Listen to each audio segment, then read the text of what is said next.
વિદ્યાર્થી મિત્રો નમસ્કાર। આજે આપણે ધોરણ 10 માં ગુજરાતી વિષયમાં કાવ્ય નંબર 17 દિવસો જુદાઈના જાય છે એ ગઝલ આપણે જોઈશું। આ ગઝલના સાહિત્યકાર છે ગની દહીવાલા અને સાહિત્ય પ્રકાર છે ગઝલ। મિત્રો આપણે સૌથી પ્રથમ કવિ પરિચય મેળવીશું।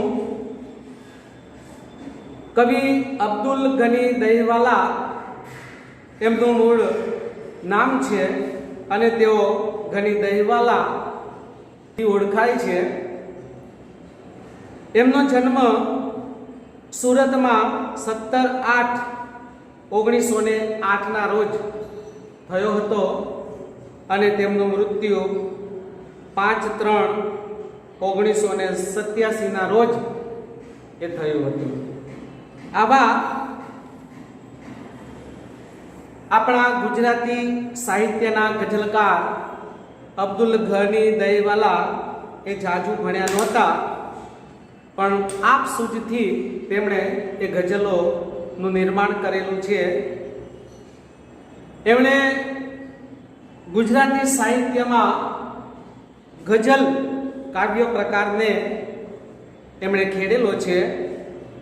એમણે ગાતા ઝરણા, મહેક, મધુરક, ગનીમત અને નિરાત એ એમના ગઝલના સંગ્રહો છે અને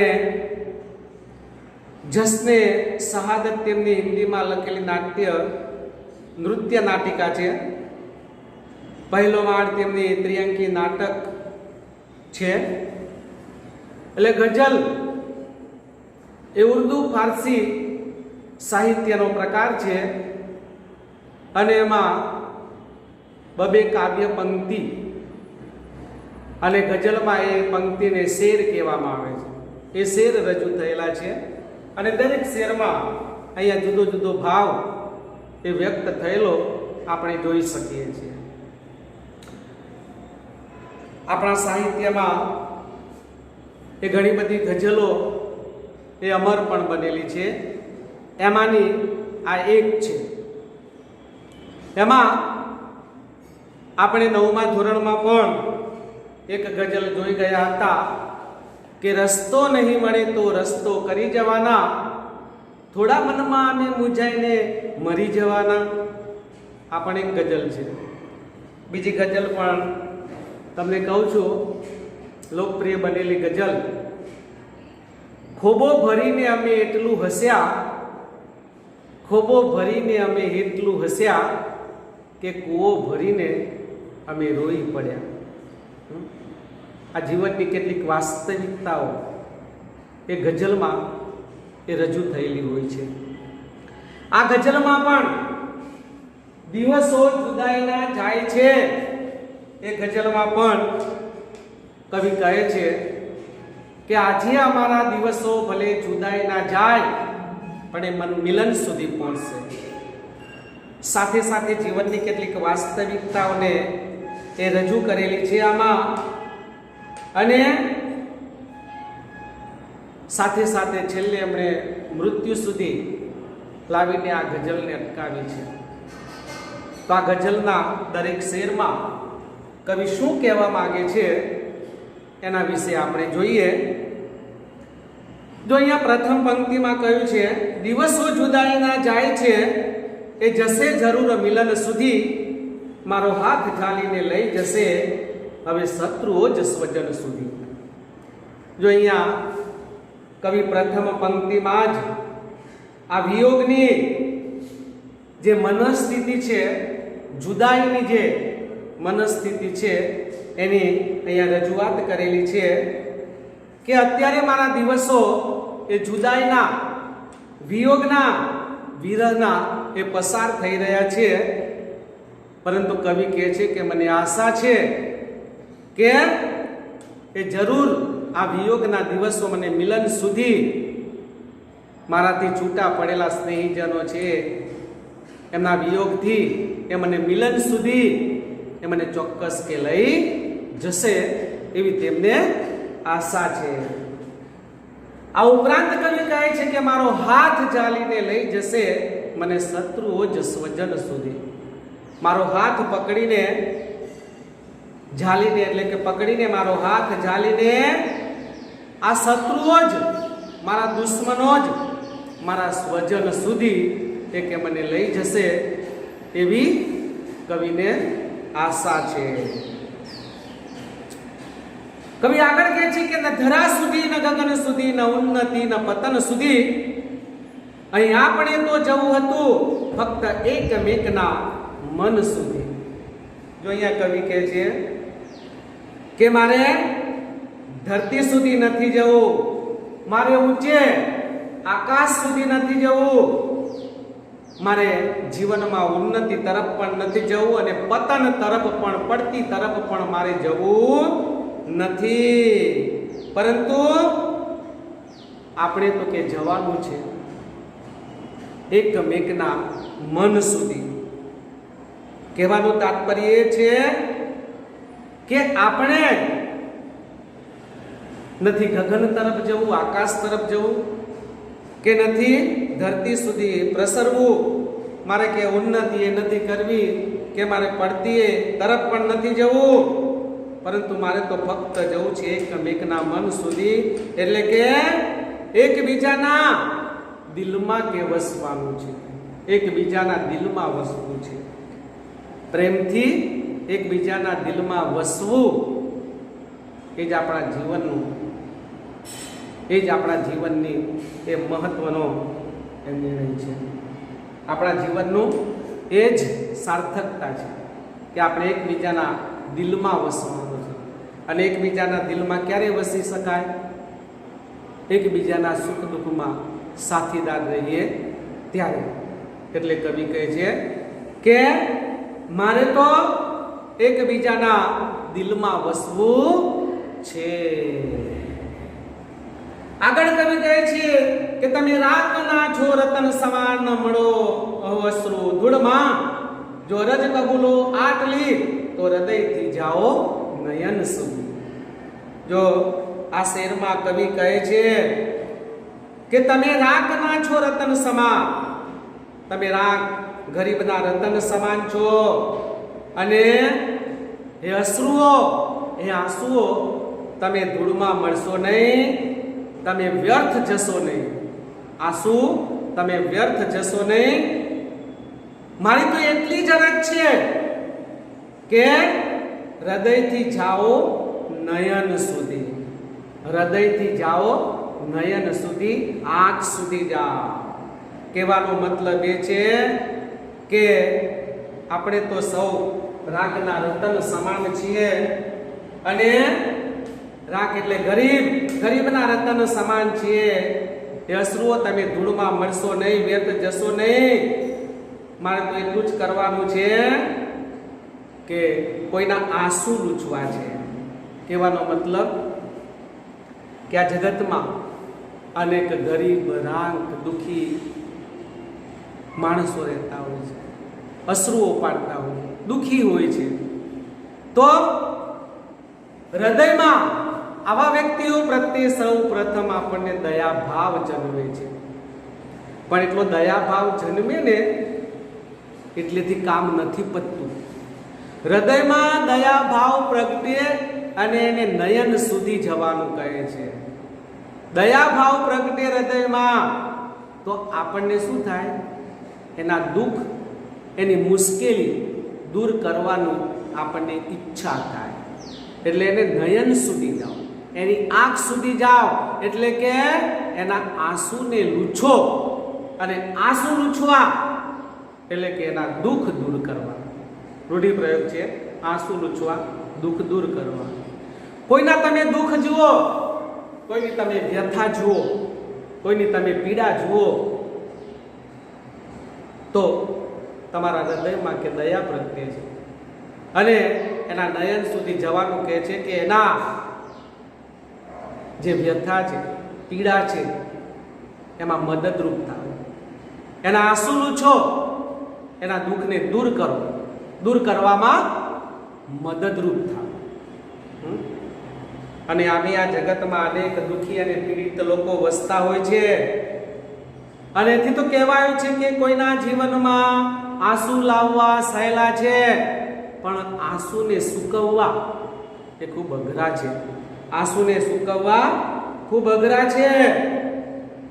કોઈના જીવનરૂપી બાગમાં આગ લગાડવી સહેલી છે, પણ એનો બાગ ખીલવવો અઘરો છે. જીવનરૂપી બાગને એ ખીલવવો અઘરો છે. બીજાને મદદરૂપ થવું એ અઘરું છે.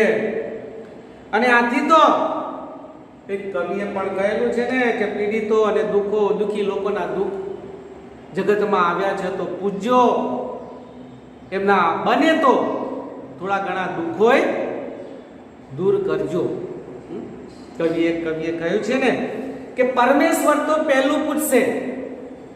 ભગવાનના દરબારમાં આપણી જિંદગી પૂરી કરીને આપણે જઈશું ત્યારે પરમાત્મા આપણને પહેલો સવાલ કરશે. શું કહેશે? પરમેશ્વર તો પહેલું પૂછશે, કોઈનું સુખ દુઃખ પૂછ્યું તું? પરમેશ્વર તો પહેલું પૂછશે, કોઈનું સુખ દુઃખ પૂછ્યું તું? દર્દ ભરી દુનિયામાં જઈને કોઈનું આંસુ લૂછ્યું તું? ઘે ઘે ફે ફે કરતા કહેશો હે હે હે હે શું શું શું, કબૂતરોનું ગુ ગુ ગુ. એવું એક કાવ્ય હતું.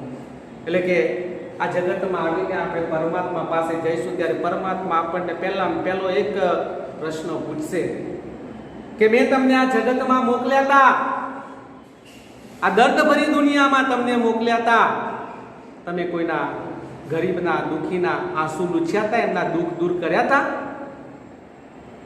એ વખતે કદાચ આપણે કંઈ કર્યું નહીં હોય તો ઘેંઘે પેપર થઈ જઈશું. આપણે કંઈ કર્યું નહીં હોય એટલે આપણે ગભરાઈ જઈશું અને આપણે કહીશું કે ભગવાનને હે હે તમે પરમાત્મા તમે શું કહ્યું? એટલે જીવન મળ્યું છે તો કોઈને મદદરૂપ પણ થઈ ગયું. અને મદદરૂપ થવાની ભાવનામાં એ મહાનતા રહેલી છે. કોઈના દુઃખ દૂર કરીએ, કોઈની પીડાને દુઃખ દૂર કરીએ, એમાં આપણે સહભાગી બનીએ, એ પણ એટલું જ જરૂરી છે. એટલે જીવનરૂપી બાગ તે ખીલવવો ખૂબ અઘરો છે. એમાં આગ, કોઈના જીવનરૂપી બાગમાં ક્યારેય આગ લગાડવી જોઈએ નહીં. આમ અહીંયા કવિ કહે છે કે જે જગતમાં રાગ ગરીબ છે એ ગરીબના આંસુને લૂછજો. આંસુઓ ધૂળમાં મળે નહીં, આંસુ પાડીને રહી જાય અને ધૂળમાં મળી જાય, વ્યર્થ જાય, એવું કરશો નહીં. એ અશ્રુ લૂછવા સુધી તમે જજો, એ ગરીબોના આંસુને તમે લૂછજો. આગળ કવિ કહે છે કે તમે રાજ રાણીના ચીરસામ અને રંકનારની ચૂંદડી, તમે બે ઘડી રહો અંગ પર, અમે સાથ દઈએ કફન સુધી. જો અહીંયા કવિ કહેવા માંગે છે કે તમે તો રાજ રાણીના ચીર સમાન છો. કે ચીર એટલે વસ્ત્ર, અને અમે રંક નારની ચુંદડી સમાન છીએ. ગરીબ નારીની ચુંદડી, નાર સ્ત્રીની ચુંદડી સમાન છીએ. કહેવાનો મતલબ કે જે રાજ રાણી હોય એના શરીર ઉપર નવા જે વસ્ત્રો છે, 2-4 દિવસ કે એકાદ વખત એ પહેરીને એ ગરીબોને આપી દેતા હોય છે. રંગ ગરીબ સ્ત્રીને આપી દેતા હોય છે. એ ચુંદડી, રાજરાણીએ પહેરેલી ચુંદડી એ ગરીબોને દાનમાં આપી દેતા હોય છે. પરંતુ એ ચુંદડી આ રાજ રાણીના શરીર ઉપર ઘડી બે ઘડી રહેતી હોય છે અને દાનમાં આપી દે છે. અને એ જ ચુંદડી આ ગરીબ લોકોને કફન સુધી એ કામમાં આવતી હોય છે. કફન ઉપર ઓઢાડવામાં આવે છે. કફન એટલે શબ, મરદાને, મૃતદેહને ઓઢાડવા માટેનું કપડું, એને કફન કહેવામાં આવે છે. મિત્રો, આપણા સમાજમાં આવું પણ બને છે કે જે ધનવાન લોકો હોય છે એ લોકો એકાદ બે વખત વસ્ત્ર પહેરીને પછી ગરીબોને દાન કરી દેતા હોય છે. આવી ગરીબ સ્ત્રીઓ એ ચૂંદડી એના શુભ પ્રસંગે પહેરતી હોય છે. અને એવી જ ચૂંદડી જે મળેલી નવી ચૂંદડી હોય છે ને, એ ગરીબ સ્ત્રી જ્યારે મૃત્યુ પામે છે ને ત્યારે એ ચૂંદડી એના મૃતદેહ ઉપર કફન રૂપે ઓઢાડવામાં આવતી હોય છે. એટલે કે ઈશ્વરે જે આપેલી ચીજ વસ્તુઓ છે એ મૂલ્યવાન છે અને જીવનના અંત સુધી આપણે એને રાખવી જોઈએ, એમ અહીંયા કવિ કહેવા માંગે છે. જો હૃદયથી આગ વધી ઘણી તો ખુદ ઈશ્વરે જ કૃપા કરી, કોઈ શ્વાસ બંધ કરી ગયું કે પવન ના જાય અગન સુધી. જો અહીંયા કવિ આ ઘણી દયવાલા અંતિમ પંક્તિમાં અહીંયા આંખ બંધ થઈ જાય કે પેલા કુદરતે ભગવાને એમના ઉપર જે કૃપા કરી એ કૃપા અહીંયા દર્શાવી છે. જો હૃદયથી આગ વધી ઘણી તો ખુદ ઈશ્વરે જ કૃપા કરી. એટલે કે આ કઈ આગની વાત છે? વિયોગની આગ, જુદાઈની આગ, જુદાઈની વેદના, જુદાઈનું દુઃખ, એની વાત કરવામાં આવી છે. હૃદયમાં કે વિયોગની આગ એ વધી ગઈ, વિરહની આગ વધી ગઈ. કોઈનાથી જુદા રહીને જીવવું, પ્રિય પાત્ર હોય અને એનાથી જુદા થઈને રહેવું ને, એના જુદાઈમાં ઝૂરવું, એના વિયોગમાં ઝૂરવું ને, એ પણ એક દર્દ છે. એ દર્દની વાત કરી છે કે વિયોગની આગ મારા હૃદયમાં વધી તો ખુદ ઈશ્વરે મારા ઉપર કૃપા કરી. ખુદ ઈશ્વરે કૃપા કરી કે અને કોઈ શ્વાસ બંધ કરી ગયું કે પવન ન જાય અગન સુધી. કોઈ શ્વાસ બંધ કરી, વિરહાગ્નિ, અગ્નિ વધે, અગ્નિ થોડી સળગતી હોય તો પવન આવે તો શું થાય? એ વધારે સળગે. બરાબર?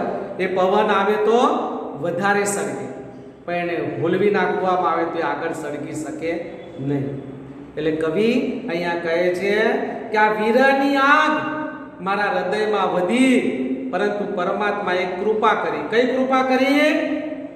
કે આ વિરહાગ્નિ એ બહાર નીકળે તે પહેલા ઈશ્વરે કૃપા કરી અને મારા શ્વાસ બંધ કરી દીધા, કે જેથી કે હું આ વિરહાગ્નિમાં, વિરહની અગ્નિમાં જલતો ન રહું. એટલે ઈશ્વરે કૃપા કરીને મારા શ્વાસ જ બંધ કરી દીધા. એટલે વિરહાગ્નિ ની અસર કે મારા ઉપર કોઈ થઈ શકી નહીં. આમ અહીંયા ઘણી દયવાલાએ, કવિએ અહીંયા શરૂઆતમાં જ જુદાઈના દિવસોની સાથે સાથે અંતે પોતે શાંતિથી મૃત્યુ પામી શક્યા એ બાબત પણ અહીંયા રજૂ કરી છે. ઈશ્વર એ કૃપાળુ છે. દુઃખમાં એ આપણને મદદરૂપ થતો હોય છે. એ બાબત અહીંયા છેલ્લે રજૂઆત કરેલી છે. ફરીથી છેલ્લી પંક્તિમાં કવિ કહે છે કે હૃદયમાં આ વિયોગની વેદના આ વધી તો વિરહાગ્નિ બહાર નીકળે તે પહેલા જ ઈશ્વરે કૃપા કરી અને અમારા શ્વાસ બંધ કરી દીધા. પોતાના દરબારમાં કેમને બોલાવી લીધા એ વેદનાથી બચાવવા માટે. આમ કવિ ઘણી દયવાળાએ સુંદર મજાની એ ગઝલ આપણને એ અહીંયા આપેલી છે. તો આ ગઝલમાં આવતા કેટલાક શબ્દાર્થ, એ શબ્દાર્થની આપણે ચર્ચા કરીશું. તો જુદાઈ એનો સમાનાર્થી શું થાય? જુદાઈ, વિયોગ વિરહ, બરાબર, તેના સમાનાર્થી. અને જુદાઈનો વિરોધી તો મિલન થાય. જાલીને એટલે કે પકડીને, શત્રુ,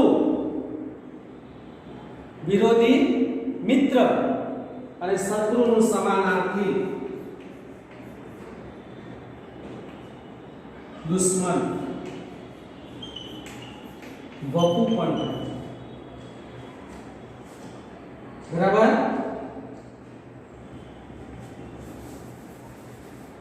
શત્રુ, દુશ્મન.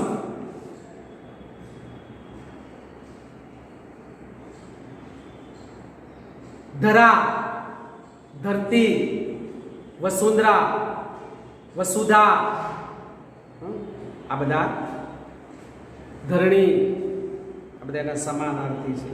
ગગન આવી ગયું છે. ગગન, આકાશ, અંબર, નભ.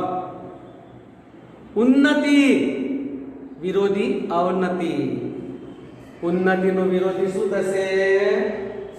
અવનતિ.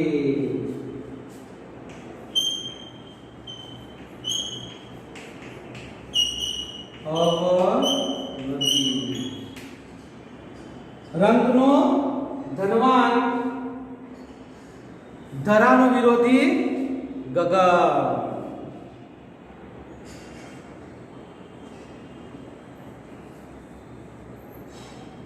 રાખ એટલે ગરીબ, રાખ એટલે ગરીબ. અશ્રુ એટલે આંસુ, આંસુ ધૂળમાં મળવા, પ્રયત્ન વ્યર્થ જવા. આંસુ લૂછવા, રૂઢિપ્રયોગ છે. આંસુ લૂછવા, કોઈના દુઃખ દૂર કરવા. આંસુ લૂછવા એટલે દુઃખ દૂર કરવા. ચીર, ચીર અને ચીર. અહીંયા ચીર એટલે વસ્ત્ર, શબ્દ ભેદે અર્થ ભેદ. ચીર એટલે વસ્ત્ર અને અહીંયા ચીર એટલે લાંબુ. ચીર એટલે લાંબુ અંગ એટલે શરીર.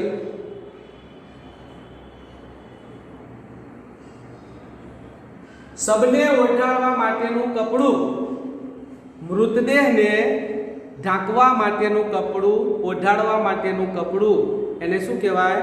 કફન. કફન.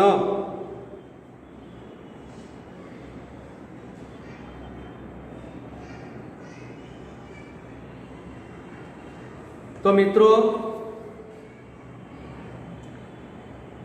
અહીંયા આ જે ગઝલ આપણે સમજ્યા અને જે સમજૂતી આપી એને સમજવા માટેનો પ્રયાસ કરજો. અને મિત્રો વાંચન ચાલુ રાખજો. અને ધોરણ 10ની પરીક્ષામાં તમને જલવંત સફળતા મળે અને જીવનની પરીક્ષામાં પણ સદાય હંમેશ તે માટે પરમ કૃપાળુ પરમાત્મા તમને સફળતા અપાવે એવી હું પ્રભુને પ્રાર્થના કરું છું. અસ્તુ.